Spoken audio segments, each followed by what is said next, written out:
Hi, I'm Chef Najai Dickerson with the American Heart Association, and let's get cooking.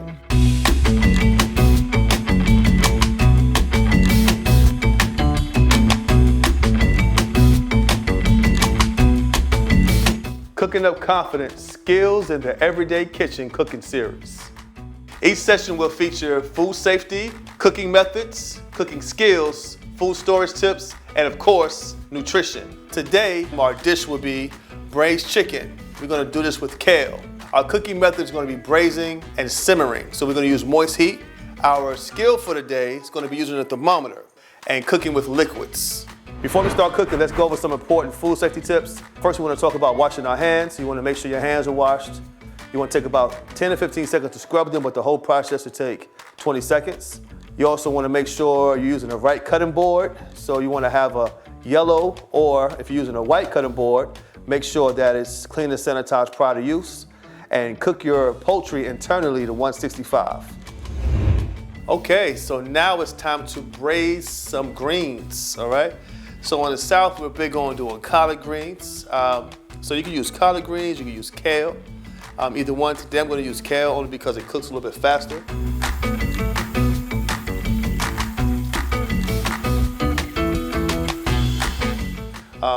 One of the things I like about kale is just like collard greens, you can go around and just pull the stem off. Now these stems are a little bit tender, so you can also eat them too. And unlike collard greens, you can eat these pretty much raw. So it's a good, good something to have around the house.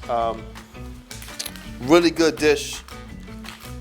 Has plenty of vitamins, everything you need for a nice, clean, green, leafy green dish. All right, so the first thing you wanna do, you wanna wash all these off, which I've done already. Once that's done, you wanna do like a chiffonade cut. I like to call these chiffonades because you line them up just like this, together. And then what you would do is you would just roll them together, roll them up. Okay, so you almost have like some ribbons at the end when you're finished, okay?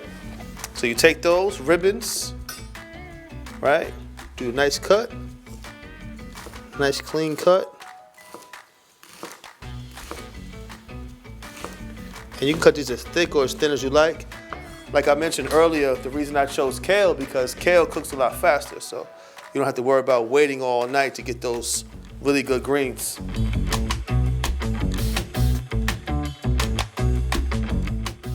So the first thing you want to do is condition your pan. You start by keeping your heat at a moderate temperature, so nothing that's going to smoke, just enough to get your pan nice and hot. All right. Now I like to try to use a little bit of onion or garlic, depending on what your outcome is. But you can take these as simple as just sauteing them like this in a little bit of olive oil, and go from there too. So I'm gonna add a little bit of olive oil. All right. Now remember, our cooking medium is going to be liquid, but this adding fat is going to give some flavor, and it's going to kind of brown it a little bit. And browning means flavor. All right. So, but take that. I'm going to add me a little bit of onion. Not much at all, just enough to get my flavor base going. Okay.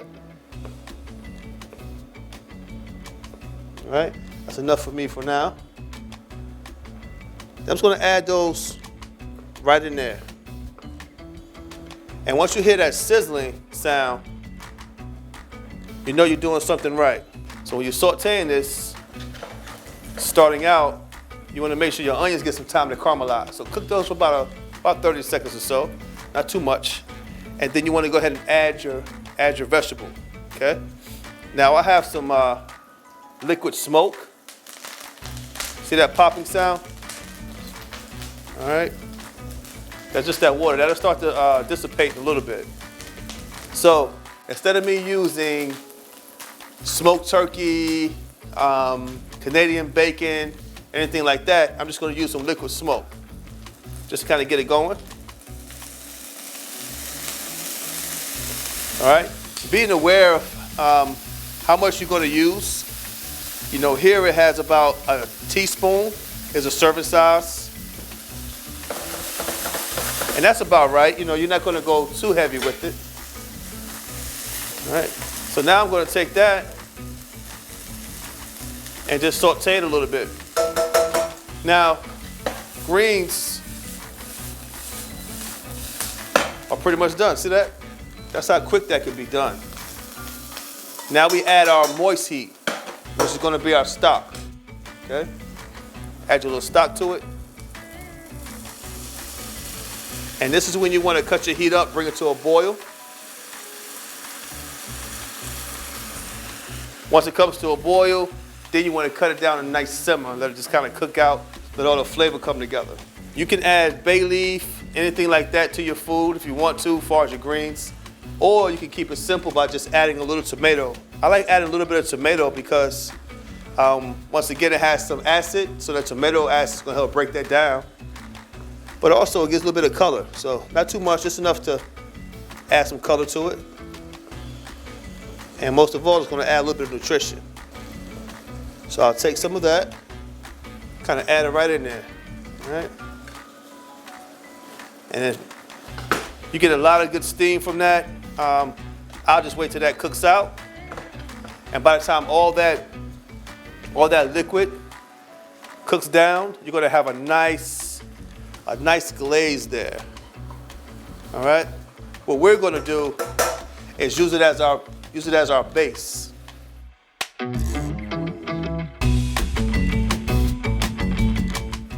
All right? I'm going to use this as our base real quick. So we're going to take this and just add it slowly right on the bottom. Okay.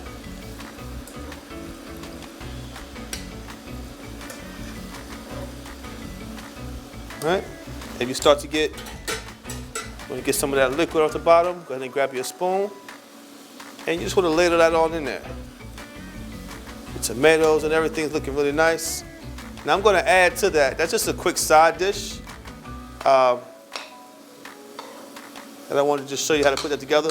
But that can be a good base for a dish. We're going to put a little something together later with that. And you have a nice sauce. You can just lay it over the top of that. Okay, so now we're going to do a braised chicken dish, pollo guisado. We're going to do a play on that really quick, okay? So we have your tomato products, some onions here, some nice chicken. We also have some bay leaf. We're going to add to it as well for some flavor. You know, when you see bay leaf in something, you know it tastes good, just the way it is. You can also have the option of using a no salt canned tomato if you have it. You know, if you don't have fresh on hand, it's okay to use the can. Just make sure it's no salt. All right. So the first thing we're going to do is heat our pan up. Now remember, when you're braising something or you're stewing it, you want to impart a little bit of flavor by using dry heat first. Okay. So we're going to add some oil, olive oil. Okay. So the first thing we want to do is add our onion. Okay. All right. Add our onion, get that cooking. Okay. Now once we get our onion in there, give it a little bit of time. You know, not too much.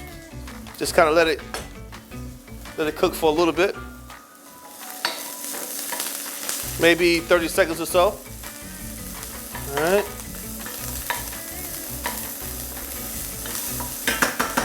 This is a perfect time to go ahead and add your tomato product. So I'm gonna go ahead and add my tomato product to it. Now, if you want to, you can add garlic or anything like that to it as well. It's really up to you. Now, what you want to do is let that tomato and onion kind of cook together some. Now, tomatoes have plenty of liquid in it, plenty of water. So keep that in mind. You want that to cook down a little bit. Okay. Now, when it comes to the chicken, this is when you would add your chicken to it. All right. This is a pre-cooked chicken. You can also add raw chicken. The only difference is you would have took that chicken and added it when you had the onions, okay? And you would have cooked that chicken down. Now, when you're stewing something, it's going to cook low and slow, okay? For, you know, maybe 35 to an hour, okay, to really cook through. All right, so now I just want to get those flavors going together. Let that cook down some more. I'm going to add my bay leaf. And then I'm going to add some liquid, okay? But before I add my liquid, I kind of want to add just a little bit more flavor. So I had the carrot and the onion I wanted to add to it. Now the reason I'm adding these because they're going to add another level or layer of flavor. We like to call these a mirepoix. Okay. All right. So a mirepoix is equal parts carrot, celery, and 50% onion. Okay. All right.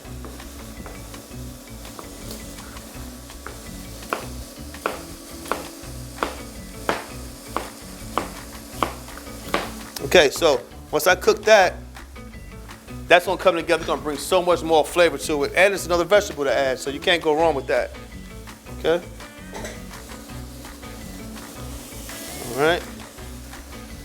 And these are great vegetables to stew with. Most of the time you see a roast or anything like that, it has carrots or potatoes, celery, something like that, because they really hang out for a long time and absorb a lot of that flavor.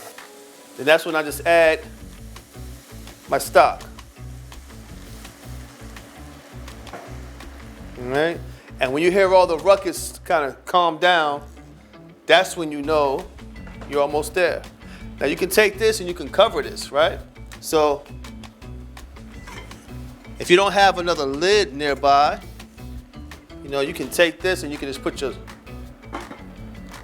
another saute pan on top of it. That's another way to keep it in. But when you're simmering something or braising it, you want to cover it, okay, to keep that steam in there, to keep all the moisture going. So keeping that in mind, all right? So if I was going to put this in the oven, if I had a big pot or something like that I wanted to put in the oven, I would just put the lid on it and I would slide it in the oven. But since I'm doing it on the cooktop, it's a little bit different, but the idea is the same. See that? You're still leaving all that moisture in there, so keep that in mind. And I will cook that on low for about 45 minutes or so, just to make sure everything's nice and tender, all right? The next thing I would do is take my cilantro. I would finish with my cilantro. Not a whole lot, because cilantro can be kind of strong, so you don't want too much of it.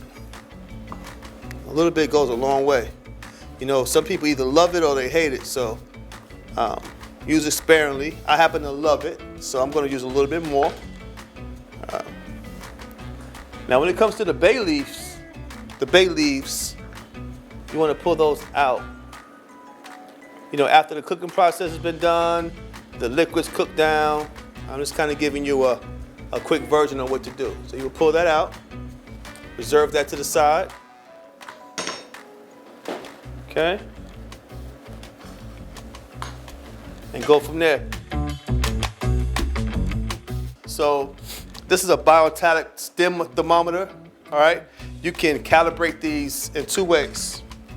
So you can use boiling water, and it should say 212 on here for boiling water. This room right now is about 70 degrees, so it's a room, it's at room temperature. So if you don't have any boiling water around, you can use ice water. So how do you get ice water? You get ice, put a little bit of water in it, let it sit there, and it should reach about 32 degrees, okay? If it doesn't reach 32 degrees, it's probably malfunction. You might need to get a different battery, something like that.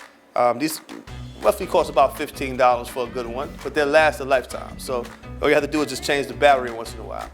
Now, when it comes time to clean it, you want to use just something quick, like a sanitary little quick napkin, but you want to wash it first with soap and water to get anything else off, because what you don't want to do is take an item out of, I don't know if you're temping chicken or anything like that raw, and then put it right back in here. That can really get nasty, and it can cause a lot of problems, okay? Foodborne illnesses, the list goes on.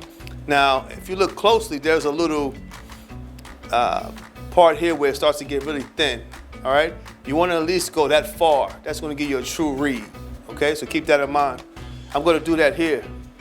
The way this is boiling, I know it's, 212 or whatever, so I'm not surprised by that. But that's how that works. You just want to know how to use something like that.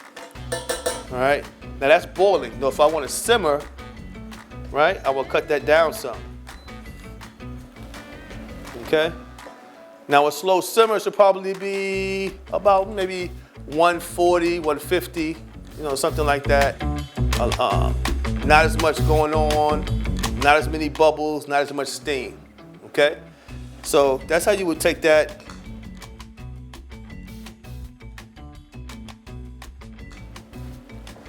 But this is right where I want it, so I don't want it too much. So I have the beautiful chicken in there. Look at that, it looks really good. Take that, put that right on top.